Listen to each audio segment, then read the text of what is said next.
Students, welcome to online classes. Last class में हम लोगों ने वैद्युत फ्लक्स के बारे में अध्ययन किया था, जहां हम लोगों ने वैद्युत फ्लक्स की परिभाषा, एसआई मात्रक और विमा देखी थी।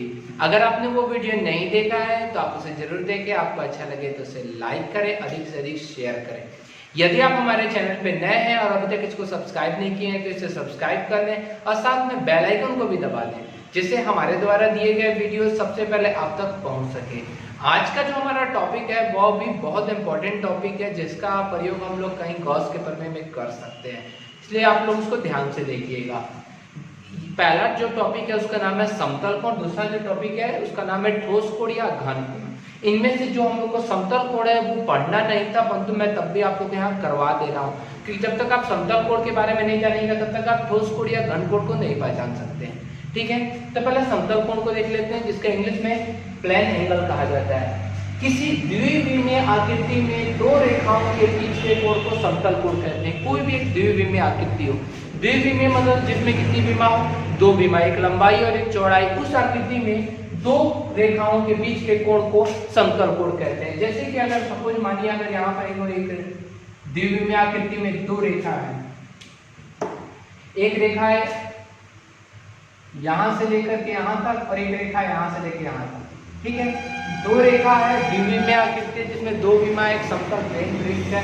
ठीक है, इनमें दोनों रेखाओं के बीच का जो कोण होगा, इस कोण को हम लोग क्या कहते हैं, इस कोण को हम लोग समतल कोण कहते हैं, जिसे हम लोग डेल्टा थीटा द्वारा सूचित करते हैं। डेल्टा थीटा द्वारा भी बड़ा रूप होगा तो थीटा कहा जाएगा, छोटा रूप होगा तो डेल्टा थीटा द्वारा सूचित किया जाता है। अब बिल्कुल ध्यान से देखिए, इसका मान अगर हमें प्राप्त करना है डेल्टा थीटा का मान, तो डेल्टा थीटा का मान प्राप्त करने के लिए हम इसको आराम से इसको यहाँ से मिला देते हैं और एक वृत्त खींच देते हैं।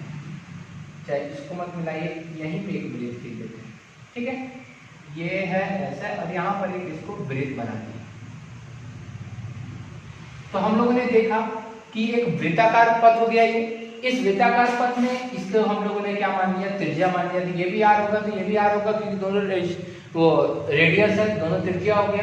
ठीक है, ये त्रिज्या हो गया। तो हम लोग का यहाँ से लेके यहाँ तक जो होता है हम लोग जानते हैं, अगर किसी वृत्ताकार पथ पर अगर किसी कोण पर अगर देखा जाए तो इसको हम लोग कहते हैं डेल्टा एल। एल मतलब चाप की लंबाई, एल मतलब यहाँ पे क्या होता है, चाप की लंबाई। तो डेल्टा थीटा बराबर अर्थात समतल कोण डेल्टा थीटा बराबर क्या हो जाएगा, चाप की लंबाई। ठीक है, चाप की लंबाई बट्टा यहां से यहां तक की दूरी कितनी है तो इसके त्रिज्या के बराबर है, तो त्रिज्या के बराबर मतलब कितना, आर। चाप की लंबाई बट्टा आर।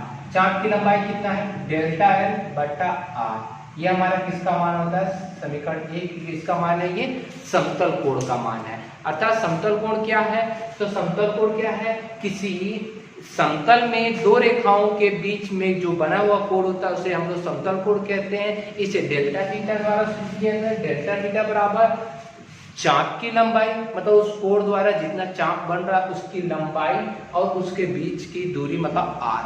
आर मतलब उसकी त्रिज्या। क्लियर? ठीक है, इसका एसआई मात्रक, इसका एसआई मात्रक, समतल कोण का एसआई मात्रक आप लोगों ने पहले ही जाना होगा। इसका एसआई मात्रक क्या होता है, रेडियन होता है। ठीक है, ये जनरली मैंने आपको जानकारी के लिए बता दिया, ये इसमें आप लोग को पढ़ना नहीं है। ठीक है, ये जो कोण हम लोग का यहाँ वाला जो कोण बनता है वो डेल्टा थीटा होगा। यहाँ से यहाँ तक की जो लंबाई होगी, यहाँ से यहाँ तक की लंबाई वो क्या होगी, डेल्टा एल होगी। ठीक है, जितना भी आपकी जो यहाँ से यहाँ तक की लंबाई होगी डेल्टा एल होगी। और जैसे जैसे डेल्टा एल का मान अगर और बढ़ाएंगे इधर तो आर का मान भी बढ़ेगा, तो थीटा थीटा का मान एकदम सेम रहेगा। अर्थात अगर हम यहाँ पे भी अगर ज्ञात करें डेल्टा थीटा का मान, तो दोनों का मान, यहाँ वाला और यहाँ वाला दोनों का मान समान होगा। क्यों? क्योंकि यहाँ पे अगर डेल्टा एल का मान बढ़ रहा है तो आर का मान भी यहाँ पे क्या हो जाएगा, बढ़ जाएगा। ठीक है, तो ये हो गया समतल कोण। हम लोग को जो पढ़ना है वो हम लोग को ठोस कोण पढ़ना है। ठोस कोण जो होता है वो तीन विमाओं में होता है। तीन विमा मतलब तीन विमा वाला कोई भी एक पदार्थ ले सकते हैं, जैसे ये हमारा त्रिविमीय हो गया।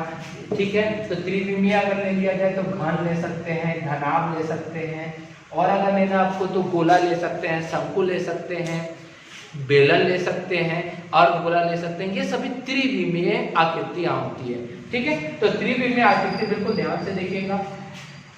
किसी त्रिविमीय आकृति में दो रेखाओं के बीच बने शंकु के कोण को ठोस या घन कोण कहते हैं। इसे डेल्टा ओमेगा द्वारा सूचित किया जाता है। हम कोई भी त्रिविमीय आकृति ले लेते हैं, उस त्रिविमीय आकृति के लिए एक बिंदु हम ले लेंगे। उस बिंदु पर यहाँ से लेके यहाँ तक एक रेखा इधर खींच दिया और एक रेखा बोला है। क्या बोला गया है यहाँ पर कि त्रिविमीय आकृति में दो रेखाओं के बीच बने शंकु। जब त्रिविमीय आकृति होगा तो इसमें लंबाई, चौड़ाई, ऊंचाई तीनों होगा।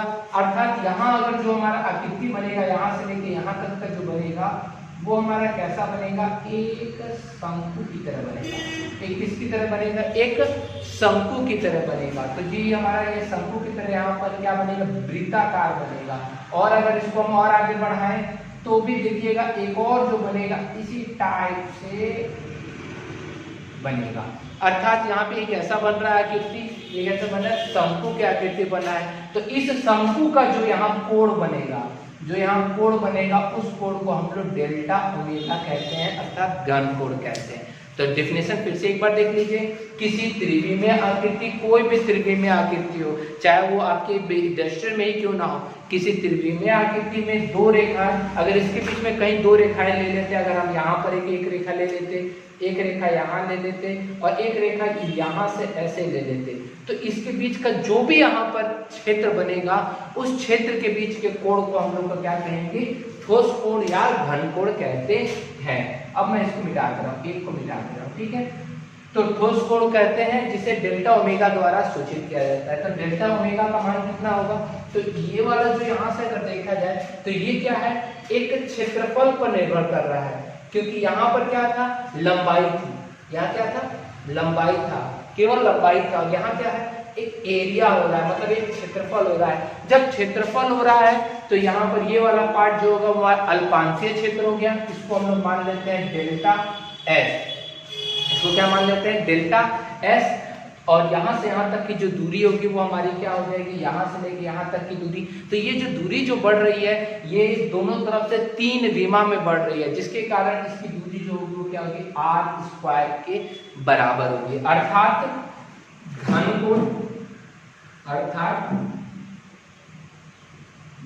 कोण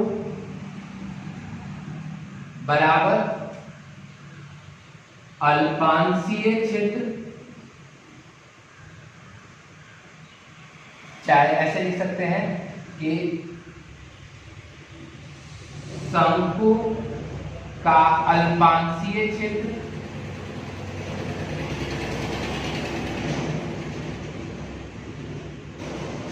क्षेत्रफल बट्टा दूरी का स्क्वायर, मतलब दोनों के बीच की जो दूरी है वह दूरी यहाँ पे किस रूप में होगी।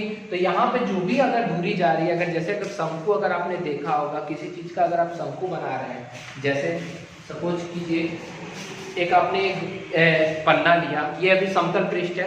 जब हम इसका अगर शंकु बनाते हैं तो इस टाइप से शंकु बन जाता है। अर्थात जो यहाँ से यहाँ तक की अगर हमारी जो दूरी बढ़ रही है, शंकु ये हो गया, ठीक है, यहाँ से यहाँ तक की जो दूरी बढ़ रही है, ये दूरी हमारा, ये दूरी केवल लंबाई में नहीं है, ये एक पृष्ठ के रूप में है। एक ये किस रूप में है, पृष्ठ रूप में ये दूरी बढ़ रही है, पृष्ठ के रूप में दूरी बढ़ रही है।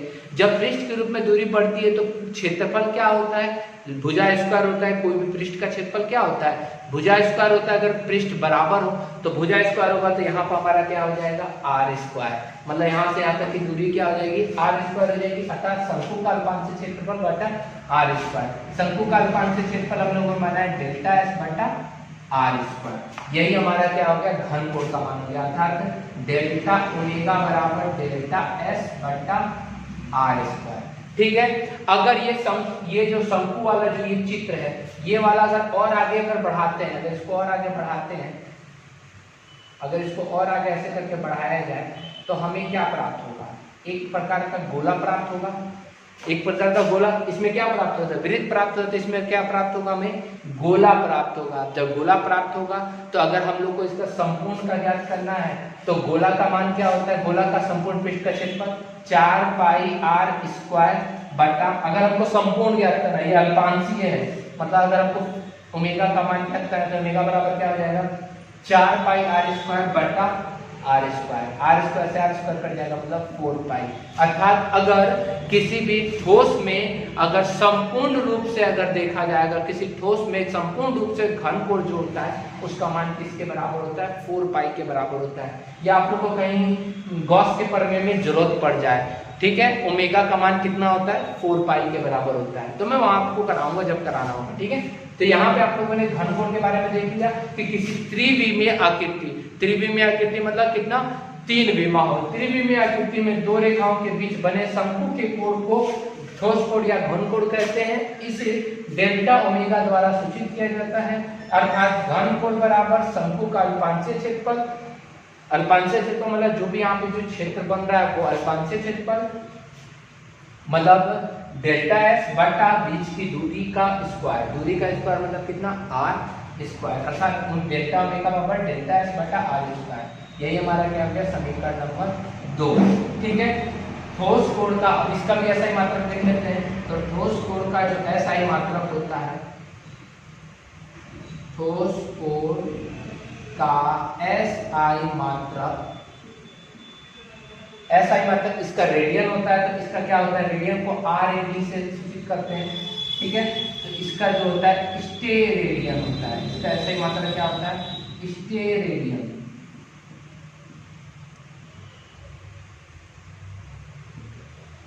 ठीक है।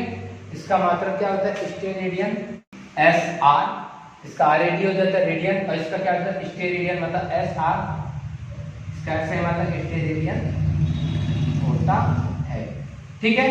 तो यहाँ पे हमारे ये दोनों टॉपिक समाप्त होता है। समतल कोण और ठोस कोण ये छोटा सा एक टॉपिक था जिसको छूट गया था पहले, तो उसको मैंने अभी करा दिया। अब कल के वीडियो में हम लोग अगला जो नेक्स्ट टॉपिक है वो वैद्युत द्विध्रुव है, इसके बारे में अध्ययन करेंगे। अगर आपको ये वीडियो अच्छा लगे तो इसे लाइक करें, अधिक से अधिक शेयर करें। धन्यवाद।